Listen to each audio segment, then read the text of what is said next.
Hey everyone, this is the Resume Tailor. Welcome to this virtual training on boosting your LinkedIn presence. I'm excited to kick off and give you what you need. Now, again, this training is for the casual and the active user on LinkedIn, meaning you might not use your LinkedIn profile every day, or you might use it every day. So this is tailored to support you along the way. So after this training, if you have any questions, feel free to send it via email or leave comments, and I'll be happy to answer that. So let's get started. I'm going to share my screen so we can show you everything you need to see for this training. Here we go. And so now you're getting a live view of the screen and boosting your LinkedIn presence. A little bit about me. I'm New York City born and bred, but my family's from Barbados, the land of Rihanna.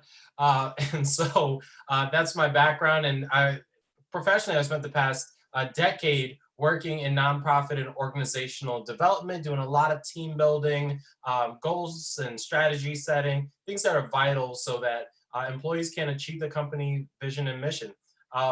Part of my background as well is I was congressionally awarded for creating an adult education program, which is actually what led to the Resume Tailor, operating in that workforce development, providing career training courses for the New York City community. I instantly wanted to incorporate a lot of that model and continue a lot of that work in the Resume Tailor. So launched the Resume Tailor, and fun fact is right now, I don't know by the time you watch this, if I bought the dog, but I'm thinking of buying a dog. And in some of these trainings, folks tell me don't buy a dog, but maybe comment, let me know, should I?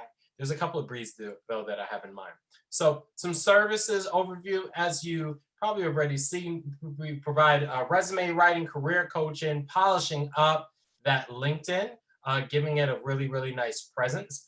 And then also offering some team workshops as discussed. So if you're looking to have any or all of those, feel free to start browsing around theresumetailor.com. We'll be happy to get you started there. So this training has got to be good and applicable for you, the folks on the other side of the screen. So through it, take screenshots, take notes, whatever it is. You have to set it in your mind that after this training, you have to take something, the notes that you took, making something out of it. So what I like to do after any training, this is going to be about roughly 30 minutes, is scheduling the next 30 minutes after it, really focus on making those notes come to life. Even if you can't achieve all, maybe schedule that part for later in the week, but 30 minutes after this, the next things you should do is just grab a snack and then start putting these things into place. Because why procrastinate?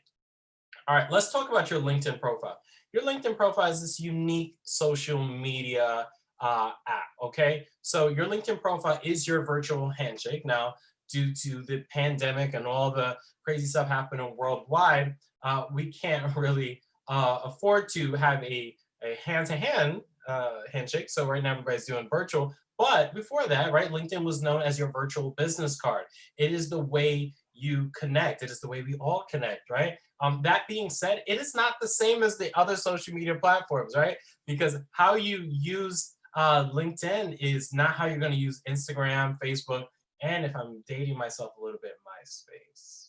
But that's going a little bit far back, right? There's some other sites that you can go a little bit far back before MySpace too. So your LinkedIn profile is your virtual handshake. It is your professional appearance. And I want to just quickly cover what you need to know about that. So think about this, right? When we look at your LinkedIn, there's you in the center, but of course, the folks that you might be connected with, maybe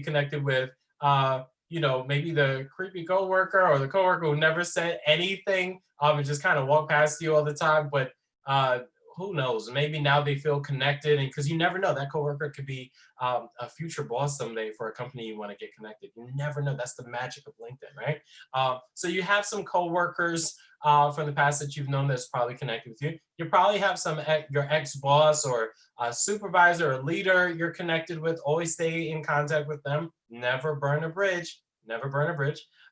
You've got, of course, job recruiters are looking at your profile. And you've got your friends, right? You got people you know. That's probably going to be your first point of contact, your friends, okay?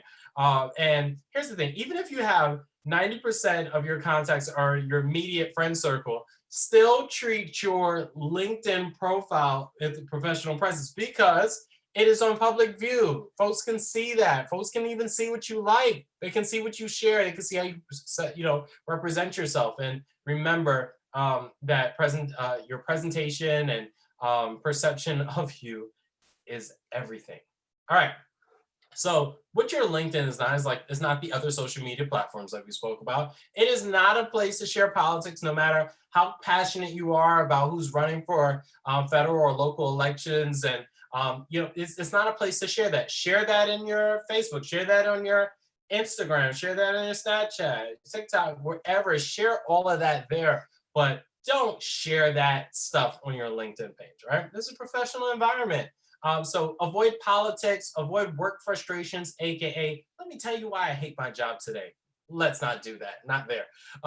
Do that at a bar or social outing with your friends, right? Not a place that's recorded and folks can, judge you based off of that. All right, food shots and weird selfies, that doesn't go on LinkedIn. And of course, religious posts. No matter how motivating they are, try your best to keep it off of LinkedIn because you want to have respect and create some boundaries, because there's other folks there with other, different faiths. So, all right, more about your LinkedIn.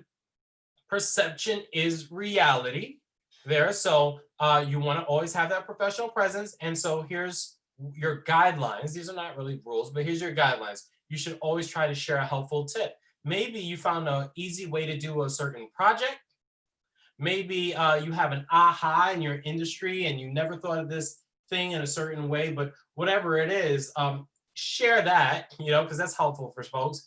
Share career updates. Maybe you got a promotion. Maybe, you had some type of achievement. Weigh in on trending conversations that are happening there because it's a feed. There's a lot of activity and changes day to day. And sometimes depending on what's going on in the regular media climate in regards to how it connects with your professional life, you might see conversations trend hour to hour. There's different things that are happening. But at the end of the day, the biggest thing you have to remember is that last point right here on the slide. Add value. Just add a whole bunch of value. Think about value adding activities. Don't come into LinkedIn saying, well, what can people do for me? Add value and all of that good energy that you send out will come back to you.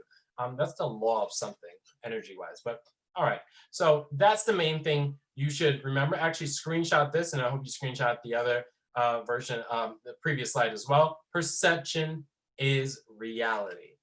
Okay, so thinking about your LinkedIn has, if you're scrolling through your profile, you'll notice a couple of things, right? You notice there's a header section, right? And then you'll notice that there's an introduction section. Now let me pause here. Don't worry, I'm going to deep dive and go into what you should know about each of these sections, but this is just an overview, right?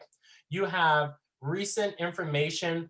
Maybe it's articles that you wrote. If you're an active user, maybe it's posts you've liked. You have to be careful what you like, right? Because it's all public view. Everything's associated back to your profile. And then you go, as you keep scrolling down, you'll see an About Me section.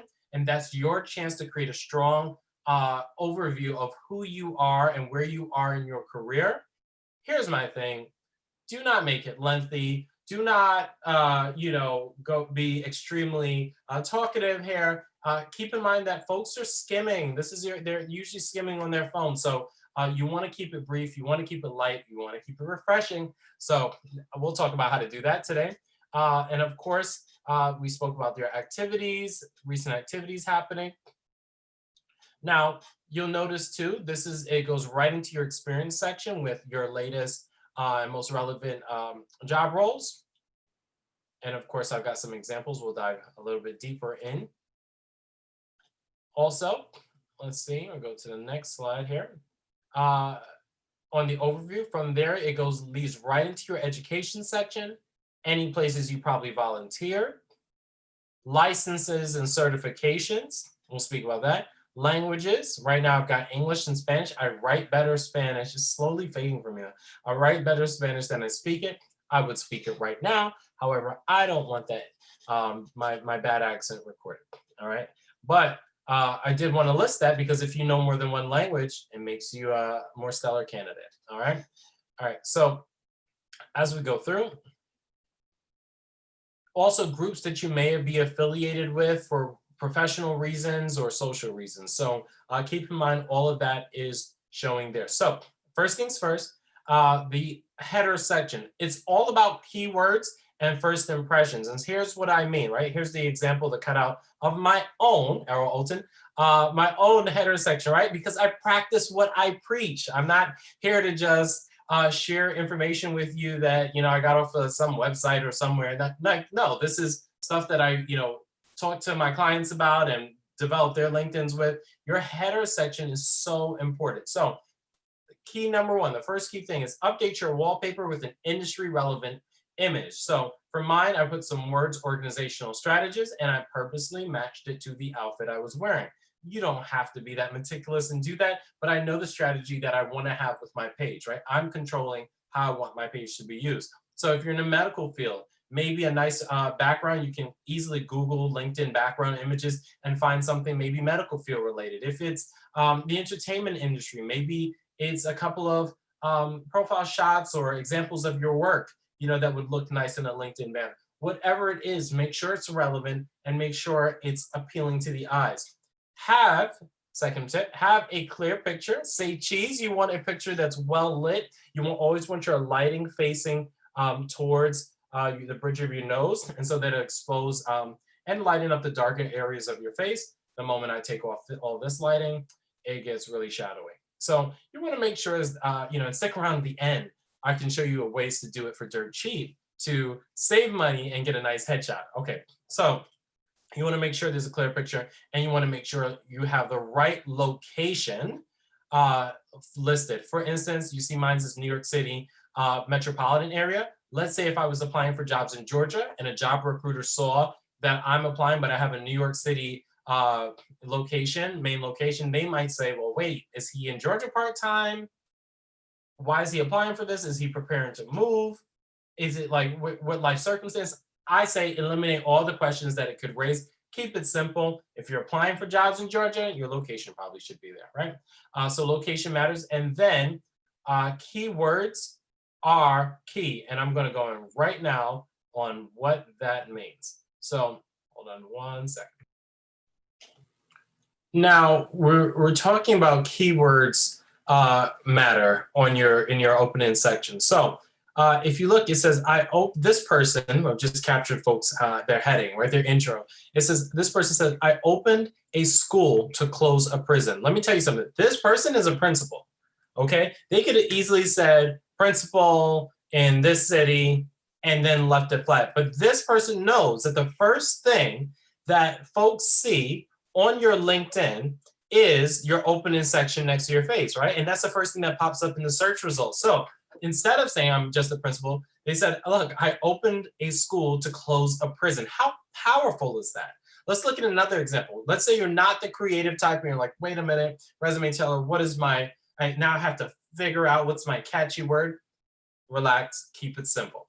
The next example here is this person is a director, and what they chose, because they went to a training like this, and they found out is what they chose to use is the keywords that are relevant to their industry, right? Because they know that if they use these keywords, when job recruiters are looking to partner with them, probably for a new opportunity, or folks are looking to connect in their network, they know that these keywords matter and what helps populate the search results. So this person says, look, I'm a director, and here's the keywords: social impact, corporate social responsibility, community relations, strategic partnerships, program management, and corporate giving. They listed all the keywords. Now, I don't advise you list any and all keywords. Choose, 3 or 4 that are most relevant to your industry or for what you're trying to do. This person here is actually probably, I think, a recruiter or a hiring manager at their organization. They said, hiring for life insurance telesales work from home positions. Look, you're going to need a salary, commissions, and 100% health insurance coverage. That is a deal. However, then they follow a digital marketer, author, consultant, Army vet. So if you're searching any of those keywords, you're probably going to bounce in their profile. And if you run into their profile, they have a strong opening sentence there. So I have some more examples for you. But again, before I move on, you just want to take note. You can go the creative route or the technical route. Either is fine. Don't get wrapped up in it, but just know that it matters. All right. So As we scroll down here, we're going to draw attention over here in the middle of the screen. This person said, I'm a highly passionate youth educator, keywords, and creative artist, keyword, with 20 plus years working in diverse administrative settings. And then there goes the keywords, education, medical, law enforcement, right? And they end with the exclamation point. Why? Because you want to communicate energy, right? You want to communicate that energy to folks. And this person right here, results-driven operations and program professional, community development and adult literacy. I actually worked on their I actually worked on their LinkedIn, and they wrote me back and said that a job recruiter wrote to them and said that they popped up in the first page of the search results. So how cool is that? All right, so it works, it matters. Don't get hung up on it, but just know that it matters. And take about 2 minutes and say, or 2 to 5 minutes and say, what are the industry words that matter for my field? You know, what is the most relevant terms? And, you know, can I communicate a warm greeting at the start of it? All right, so let's move on to the next slide here. The introduction. The introduction is very important. So of course, here are the examples from your page, right? Here's the thing. The introduction section is a chance for you to show off your work samples. Yeah, show your recent activity, but let's say you have an article you wrote, maybe on HuffPost. Let's say it's you have something from your job portfolio that you want to show a link to a sample of your work or how well you put together you know, PowerPoint presentations, or you were featured online somewhere. This is a spot to place it. Now, if you don't have it or you do have it, great. It doesn't matter, but this is how you can add value in the opening parts of your profile. So here's where I want you to pay attention though. You have the opportunity to add your resume on to your LinkedIn profile, okay? And so what you want to do, and I'm going to see if I can you know, try to hone in here, is you want to make sure that once you add your resume to your LinkedIn profile, you want to make sure you hide your phone number. A lot of you still have your addresses, your mailing addresses, your home addresses on your resume. If you're watching and you're from a place outside of the United States, I understand, because some folks I've done their resumes need that on there. But if you're within the United States, I know that it's not necessary because that can go in your job application. Don't tag this to your LinkedIn profile and have your whole business out there. Be careful. And it goes with your phone number as well. So make sure you have a version of your resume that you upload as a PDF that you can hide your phone number. Now, again, you can add your work samples to the resume. Now, not the resume, LinkedIn. And as you can see on here at the top of your screen, I have started to link the articles. I write articles bi-weekly, and I do that because I'm a more active user on LinkedIn, and I want folks to know that I know what I'm talking about, that I want to weigh in on recent topics. And here's my rule of thumb. You don't have to go over 2 paragraphs when you're doing this, okay? So just keep it really, really simple in terms of if you want to write articles on LinkedIn, all right? So you can write your articles. There's very little guidelines. You just want to make sure it's informative, it's engaging, and it's concise. So, you know, and you can keep sharing that throughout the week. So that's for my active users. All right, let's keep on going here. Now, your About Me section. This is a place where you can speak about yourself. This is your elevator pitch. Now, it doesn't have to be short, but you have to think about the visual reader, right? So I wrote here, I said, this is your career highlight reel. You're the movie, but this is the highlight reel. So just give them the high level touch points. All right, so here's what I did. I have 3 major high level touch points. I said, look, impacting at-risk communities. And then I followed it up with a couple of dash marks here about, you know, examples of what I mean by that. The second big area that I want to highlight to folks is expanding business development opportunities. And there we go. I put some examples there. And then the third was awards and honors. Yes, that's on my page further down, but I wanted to draw attention because I know the likelihood of somebody skimming every detail of my profile is extremely, extremely low. So keep that in mind. You can use the little star icons, all right? I think I have a couple of tips for you here. So what about me, right? Your About Me section. Communicate energy and personality. Make sure you're doing that. Use this as little guidelines. Apply the 10-second rule, meaning can someone read this and know about me within 10 seconds, right? I always think bullet points and call out sections help. highlight your work or career direction in first person, right? So you can write this in first person. In your resume, you can't write in first person, but here you can say, I have done wonderful work in the following industries, and here's 3 or 4 examples of it. And that's it. That actually, you could actually use that as your example. But you can use, whether you want to use bullet points or star icons or dashes, whatever it is, keep it consistent, because remember, it helps out the visual readers, which I may argue that's about 70% of the population now is visual skim readers. So here we go. Your career history section is the next section I want you to pay attention to. Okay, so if you see here on the left, it shows the organization where I last worked at, the job titles I've had, and I try to keep it simple by starting with the lead line. So I wrote, I created and launched an adult education program model, which directly impacted the New York City community. And then I had major highlights, right? 500 lives or more impacted. Program was recognized by TEDx, HSBC, this and that, right? And I have the high level call outs. Now, they don't need to know that I know how to produce a Word document. It's not relevant to this role. Yes, it's a function of this role, but the person skimming it and seeing if I fit for an opportunity or I should be in the network, they don't care that I can save a file as PDF. They don't care that I can make double-sided copies, which is a skill and much needed, right? And get that staple on the top left. But they don't care about that. So you want to make sure that you keep it really, really, really simple. You know your reader, and then I say increase your be braggadocious, right? Is that really a word? It is today. It is today, right? Be braggadocious, and what I mean by that is professionally brag. Brag, this is the time. If you don't celebrate who you are, if you don't celebrate your achievements, if you think that the world's going to know your successes and the opportunity is going to knock on your door and find you sitting on your couch, if you're waiting for that, it's not going to happen. You have to go out there and celebrate your successes, whether in your resume or on your LinkedIn or even in your job interview. Be bold about it. It's okay to brag, but professionally brag. And so if you have some results that you want to share that. And if maybe you're not a top performer, okay, then share what you're really good at. Share what other people think about you. Ask yourself, what do my teammates say about me? What are the good things?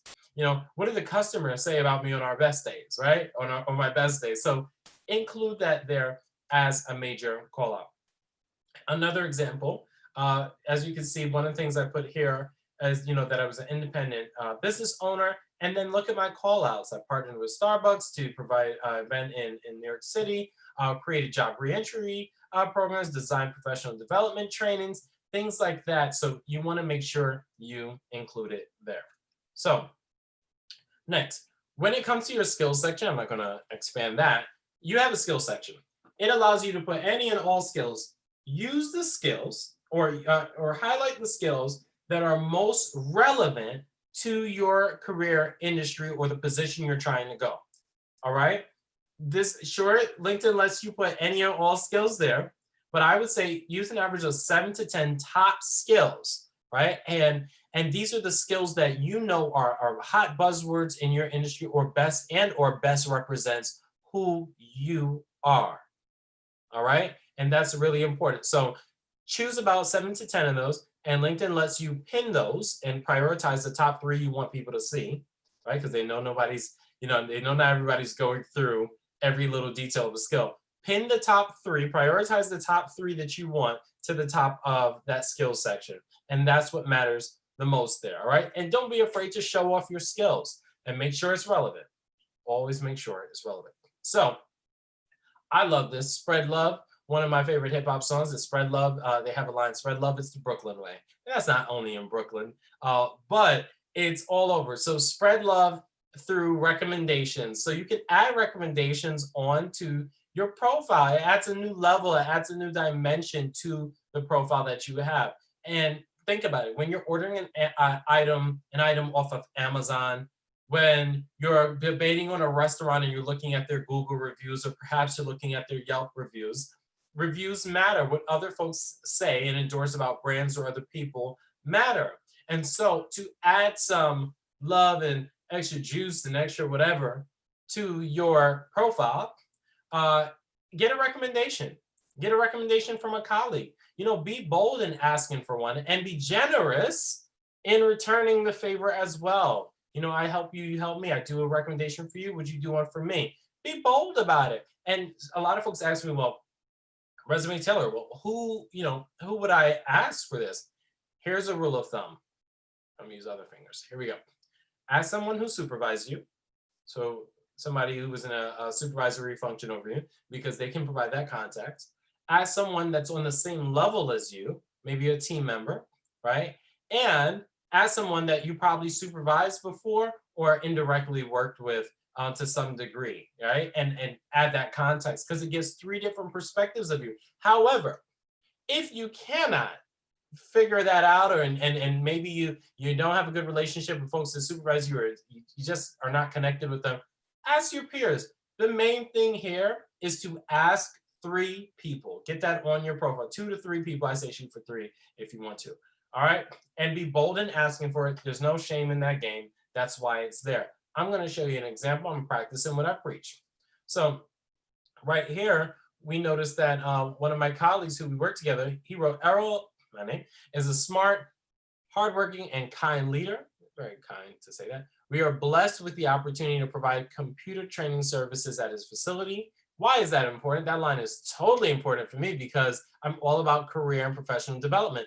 That endorses it. He's not talking about that time where I brought in probably snacks for the team, which would be nice to talk about how I am for a team leader. He's talking about the time where we partnered to provide programs to support the community. Everything is in line there. Then we've got also a mentor and colleague friend of mine, Walter. He says, at some point in life, you come across someone special, that one person that is poised to be a star, the one that you want to mentor and coach on their way to reach their maximum potential. Poetic. I love it. I didn't even tell them, or neither one of them, to write this. I appreciate it though, because I did ask. I said, hey, would you provide me a recommendation? When you get your recommendations, they don't have to be poetic, but you could tell someone, help them out and say, hey, can you write 2 or 3 lines for me on my LinkedIn? And could you just speak specific to these areas? Because that would really help me. Send that out today. Send that out in the half hour after you watch this. Take action. But that's how you spread love, you get love. So that's a unique way to do it. So let's transition here. You have an awards section. This is where you can buff up your profile. So add some awards that you've had. Maybe it's a community service award. Maybe it's Employee of the Month award. Maybe it's an award for having a really great necktie. Don't put that one on there. But add the award, and if it's not clear about why you received the award, then just put a 1-sentence liner about it. I was going to go back to talking about the necktie. That's why I grabbed it. So put a 1-liner about why that award was special, right? Don't go into detail. Remember the skimmer. They're just going through your profile. Add certifications. If you had a certification and it was for 1 day, a 1-day training, add that in. Maybe it was a certification for being an effective team leader. Add that in. If there's a certification for some other training you had, throw that in there. Whatever you can, throw that stuff in there. And if you don't have anything, take a LinkedIn training, right? LinkedIn training is like, there's a certain price point that comes with it, but it's a training, certification that you get to add directly to your platform, your profile. So think about that, all right? Dust off those awards.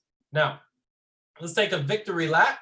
And these are a lightning round of tips that I can give you.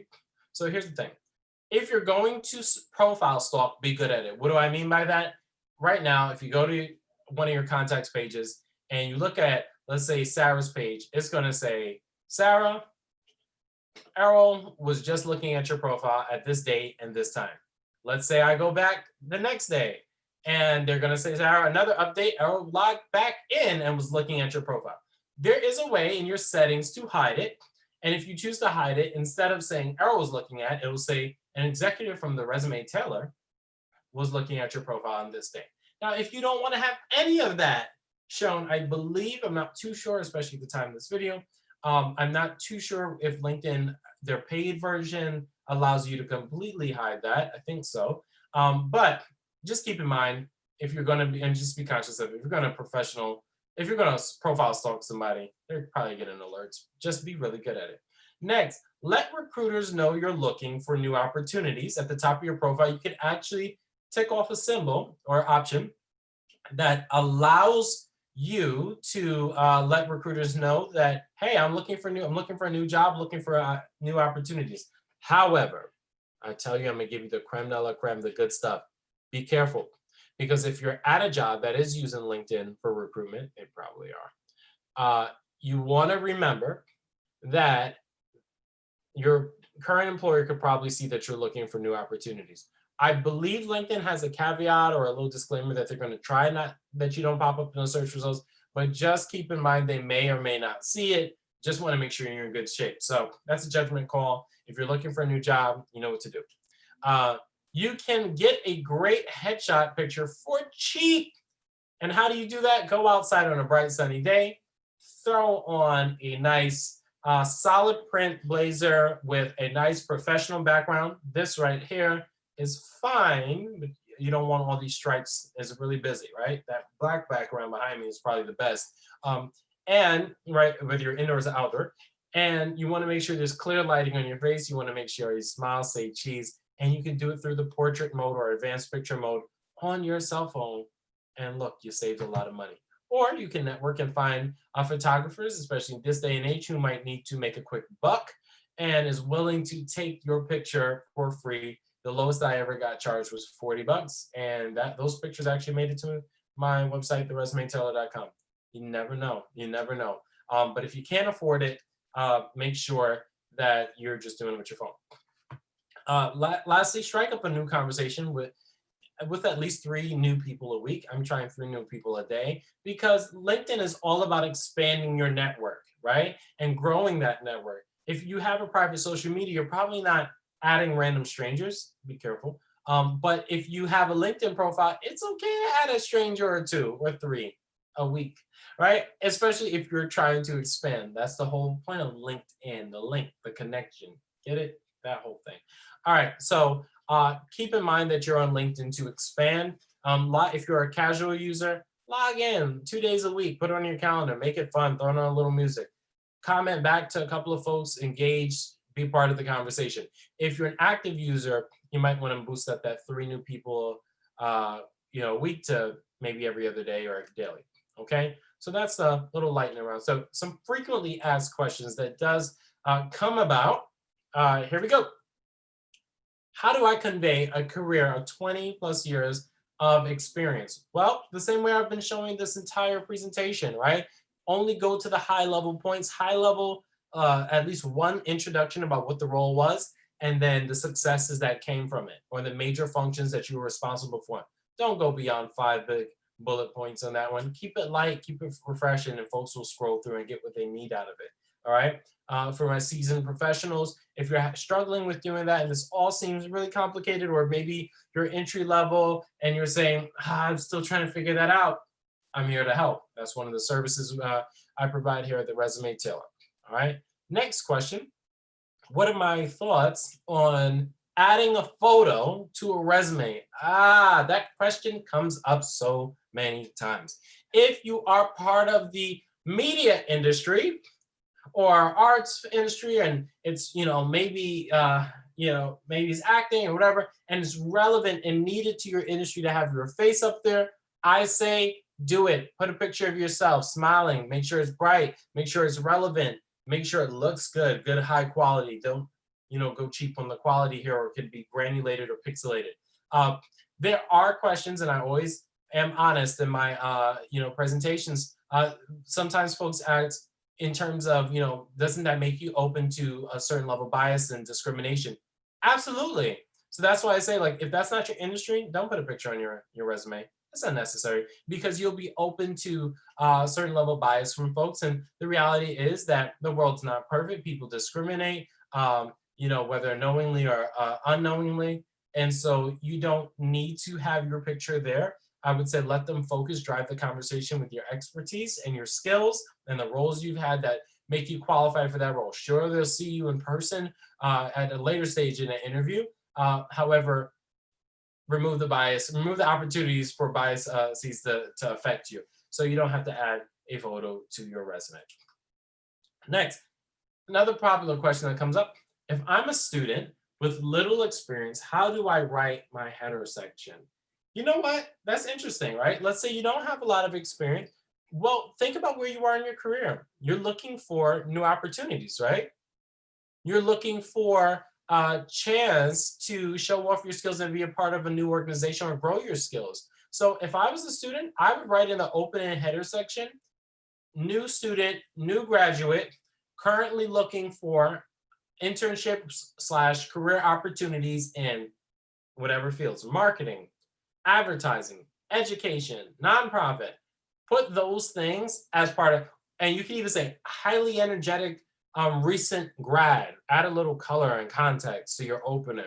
All right. So there are ways. You just have to think, what do I want to use my platform for? If you're a casual user, you're probably using your platform to stay engaged with your network. You're probably, if you're entry level casual person, you're probably using it to look for career opportunities. Then that's got to be your mindset.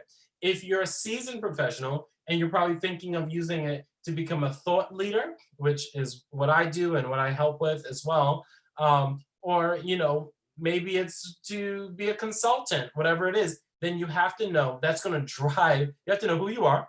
You have to know what you desire, and then you have to use that to drive how your profile header section is going to look, and the subsequent information that you put there after. So these are, really, really great responses, I think, for those questions, those frequently asked questions when I do this presentation. So be sure to follow me on social media, on, of course, Instagram. I'm on Twitter, Facebook. I'm on LinkedIn. If you type in The Resume Tailor, I'll pop up. And of course, theresumetailor.com, where I'm writing articles, thought leadership every other week. I have a monthly newsletter as well. So here's what I hope. I hope that, let me stop sharing and just show you me. I hope that this has supported you and provided clarity for next steps. So here's my challenge to you.